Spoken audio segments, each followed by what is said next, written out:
Top 5 best attack strategies to help you crush it at TH12 in 2025. Let's go. At number 5, we have the Super Archer Blimp Lalo attack strategy.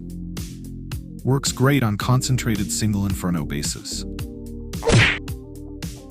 This is the general army composition.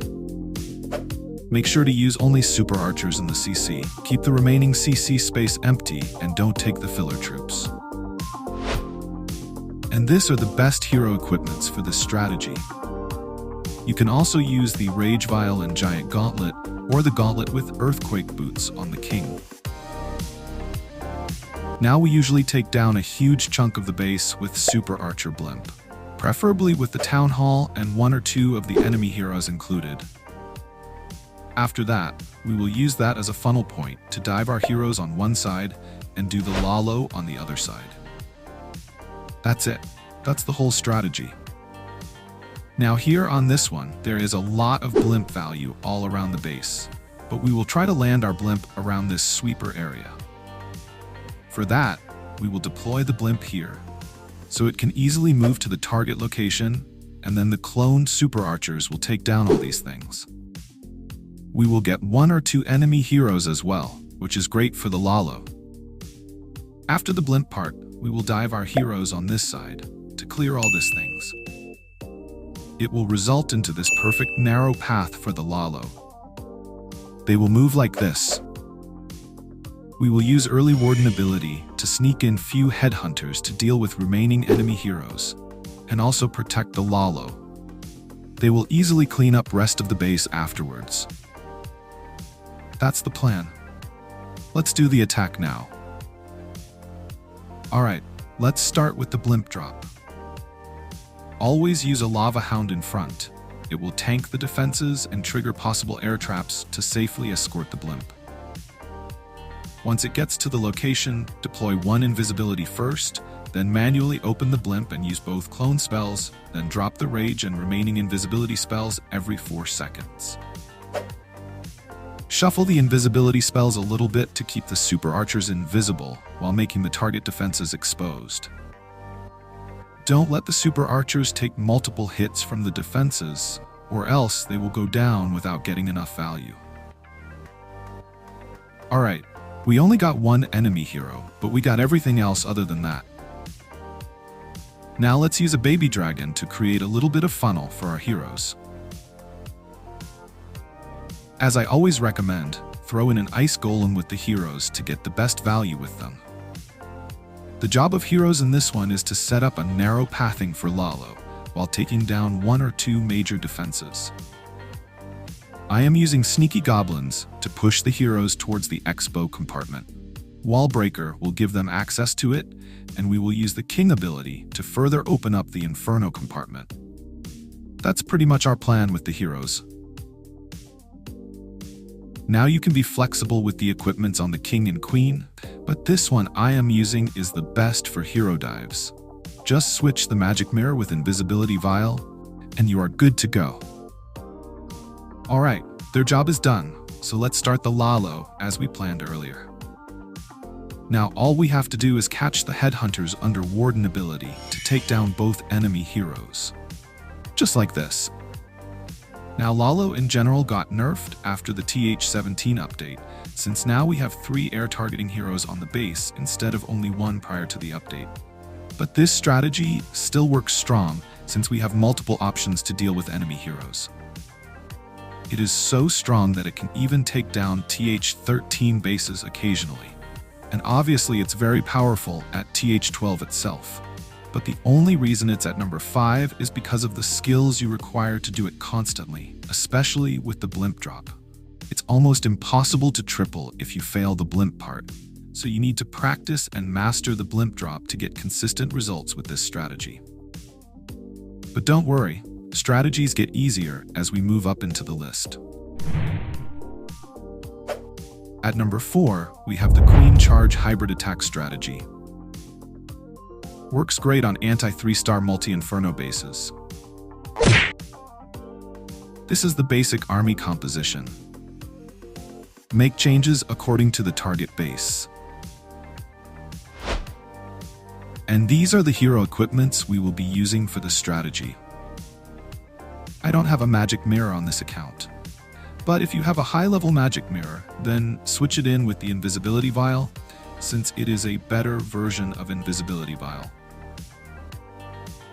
Now we usually charge our queen to take down the CC and create an L-shaped pathing for the hybrid. Sometimes we also get the town hall with her, but it is not possible on every base. So our main focus is pathing and the CC. King and SB will further narrow down the path, and then the hybrid will sweep through the remaining base afterwards. That's how this strategy usually works. So here on this base, we will obviously charge our queen from this side, since we can get both the CC and town hall with her. She will take down all these things and create this perfect L-shaped path for the hybrid. They will move like this. King and SB will keep them centralized. We will use heal spells for the hybrid and rage spell for the queen. And warden ability will get us through the core. Simple plan. Now let's execute it. Alright, let's start with deploying the queen. Coco Loon ahead of the healers to search for the black mines as usual. I am using the baby dragon and sneaky goblins for funneling, but you can also use a wizard or yeti as well. Now even though this base has open walls, but I still brought the wall breakers just in case if she doesn't cooperate. Let's use the rage spell to speed up the queen and get through the town hall. It will also get us through the enemy CC as well. This is by far the hardest CC for queen charge attacks. So we have to use the freeze along with the poison spell. Use poison on the super minions and freeze the headhunters to easily get through. Also, don't forget to fight the CC troops under rage spell, or the queen will get overwhelmed by all the incoming damage. The frozen arrow on her comes very handy against hard-hitting defenses and defensive heroes with the slowdown effect. Alright, she did an excellent job and still have her ability intact. Now let's use the remaining rage spell for her to keep getting value, and move to the hybrid part. King and SB will clear the outside buildings and push them into the base as we planned earlier. You can be flexible with King equipments, but usually Rage Vial and Giant Gauntlet works better if you use him outside for the funneling purposes like this. And Ball plus Boot combo works great if you're sending him into the base, like we did in last attack. Now with Hybrid, you need to use heal spells wisely in right positions like high damage area or on the splash defenses to make sure they get through easily. You can be flexible with Warden ability, but if you don't get the Town Hall with the Queen, then always use it to go through the Town Hall with Hybrid. Watch this video from the channel for the full guide and learn how to attack different types of Th12 bases with Hybrid. Alright, this base is gone, so let's move to the next attack.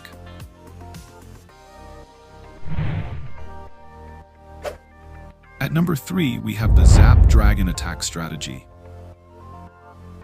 Works on almost any type of bases. This is the army composition. Make adjustments according to the target base. And these are the best hero equipments for this strategy. Again, Magic Mirror for the Invisibility Vial, as I said in last attack. Now in this strategy, we usually take down 2 air defenses along with a front-facing sweeper with the zaps. Sometimes we also go after the other major defenses, but that depends on the target base. After the zaps, we dive our heroes to take down 1 more air defense while creating a narrow pathing for the dragons. And then, charge the dragons through the last remaining air defense. That's everything you need to do. So here on this base, we will attack from this side to take down the eagle nice and early. For that, we will zap out this 2 air defenses and this sweeper. Then, we will dive our heroes into this single inferno compartment. They will clear all these things and create this perfect narrow path for the dragons. They will move like this. We will use Yeti Blimp, protected by Warden ability, for the Town Hall takedown. It will also protect most of our troops. Electro Dragon will keep them centered, and with the support of free spells, dragons will easily cruise through the remaining base. You understood the plan? Now let's put it together. Alright, let's start with the zaps. Notice my spell placements here to understand how to get maximum value out of zaps. And also, observe how I'm using the earthquake spells to damage up all the nearby defenses as well. The reason to zap out these sweeper is to make sure dragons doesn't have to face any sweeper throughout the attack, as they can go behind the other sweeper without actually facing it. Alright, the heroes are out already. I am using Baby Dragon and Sneaky Gobs to funnel them as usual. Now, many people use Giant Arrow on the Queen for this attack to snipe out 1 or 2 air defense, which is great, but I am not a big fan of it, because it's very inconsistent and you have to be very precise to make it work, which I believe is very hard to do on regular basis. Now, it is not ideal to face the enemy CC with our heroes, but on some bases like this, we have to face them. The Electro will clear the outside buildings to keep the dragons centralized as we planned. The dragons are out already. Now all we have to do is time the Warden ability to catch the Yeti Blimp.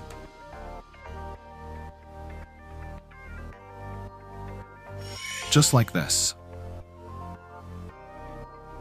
With Rage spell intact, the Yeti's out of battle Blimp will easily secure the Town Hall.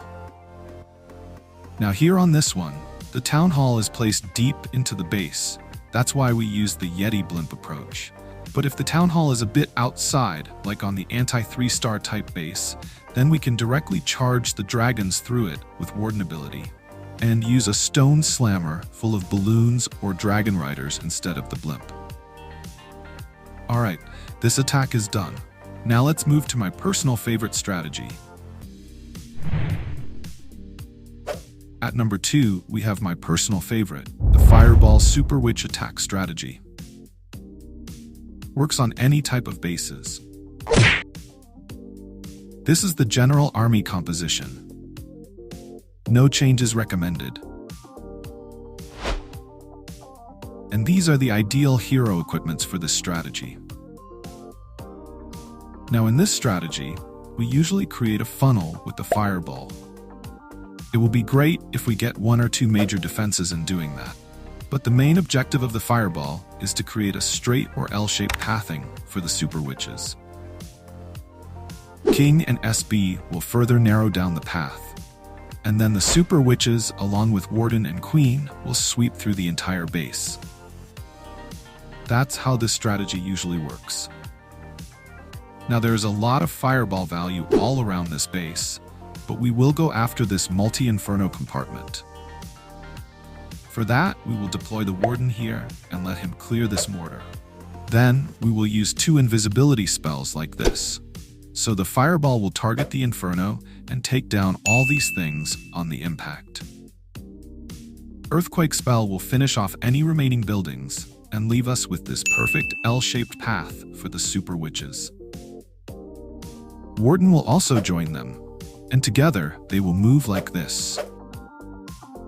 We will use King and SB on the flank to keep them centralized, and Jump Spell here will give them access to the back end. Enough planning. Let's do the attack now. Alright, let's start with deploying the Baby Dragon. It will create a little bit of funnel to make sure the King and SB troops stays on the flank and don't go into the base. Coco Loon ahead of the healers as usual. Alright, there is a Tesla farm here as well, which is not ideal. Now, we will just wait for Warden to move a bit closer to the Inferno to make sure the fireball don't go off target. And just like that, the whole compartment is gone. With level 15 fireball, we don't need to use the Earthquake spell unless we are hitting an eagle. But if you have fireball on low level, then you will need the Earthquake to finish up the impacted buildings by fireball. Alright, the super witches are out now. They can get through any CC troops with the help of a poison spell. Now I am running the Giant Gauntlet and Rage Vial on the King since we are using him for the funneling, but you can be flexible with his equipments. Same goes for the Queen as well. The main reason why this strategy works so well is because those big boys. They are so tanky and always surge ahead to take all the damage while protecting the troops behind them. The healers keeps them alive as long as possible, and when they eventually die, the super witches will literally respawn them within a few seconds. So as long as the super witches survive, this strategy will never lack the firepower. All you need to do is learn how to use Fireball and how to create narrow path for super witches so they can stay into the base together. I will soon upload the TH12 guide, but you can check the TH13 guide to learn how to use the Fireball. And at number 1, the absolute best and perhaps the easiest attack of TH12, we have the Zap Witch attack strategy. Works on any type of bases. This is the basic army composition. Again, no changes recommended. And these are the ideal hero equipments for this strategy. You can also use the Giant Gauntlet instead of the Spiky Ball. Now this strategy is very straightforward. If the base has one single Inferno, then we will zap the remaining 2 multi-Infernos. And if all 3 Infernos are set on the multi-mode, which usually is the case most of the time, then we will zap 2 of them and run through remaining 1 with the log launcher. Then spam the witches from the attacking side and push the heroes into the core. And that's all. Enjoy your 3 stars. Now here on this base, we will zap out these 2 Infernos and attack from this side, so we can run through the remaining 1. After the zaps, we will deploy 3 golems like this, followed by the line of witches. Once they clear all the outside buildings, we will deploy all the heroes to go straight into the core. Most of the witches will go to the flanks, and the heroes will clear the core. We will use the log launcher a bit off-site to follow this path and go through the remaining multi-inferno. King ability in the core will open up the entire base, and we will use the Warden ability when the damage on our troops is maximum. Simple plan. Let's do the attack now. Alright, let's start with zapping out the Infernos. You need 4 lightnings with an earthquake spell to take down the Inferno Tower. But with clever placements like this, you can always get the surrounding buildings too. Refer my TH12 zap chart to know exact amount of zap spells required to take down each building. Alright, the golems are already out. Now let's deploy the witches and use wall breaker for each golem to make sure they don't get stuck on the walls. Heroes, followed by a bit offset log launcher as we planned earlier. Now let me give you an important tip. This strategy is very strong and will get you through any TH12 base as long as you do the basics right. But sadly, it won't work on the higher town halls. So if you want a strategy that will work on higher town halls as well, then I highly recommend you to master the Fireball Super Witches and the Zap Dragons, or dragons in general. Because both of this strategy will work on all the town halls from 13 to all the way up to 17.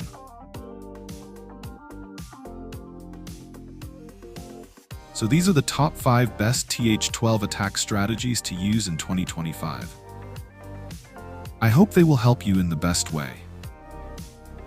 And if you want to learn more exciting TH12 attack strategies, then check out my Town Hall 12 playlist. I will see you there.